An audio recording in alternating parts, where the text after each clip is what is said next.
Assalamualaikum warahmatullahi wabarakatuh. Saya Muhammad Ramlan, relawan dari Makassar.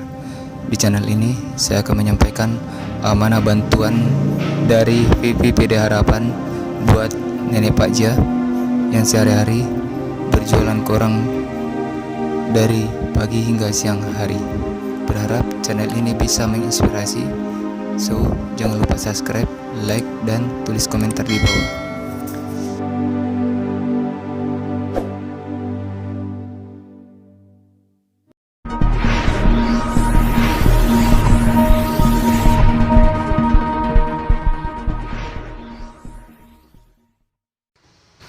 Namanya Nenek Pak Ja, umur 75 tahun. Suami sudah lama meninggal. Nenek Pak Ja bertahan hidup dengan berjualan koran dari pagi hingga siang hari. Setiap hari, Nenek Pak Ja menggunakan jasa bentor dari rumahnya di Galesong Takalar menuju Makassar, menghabiskan biaya 50.000 pulang pergi. Tiap satu koran yang laku, Nenek Pak Ja diberi imbalan Rp1.000.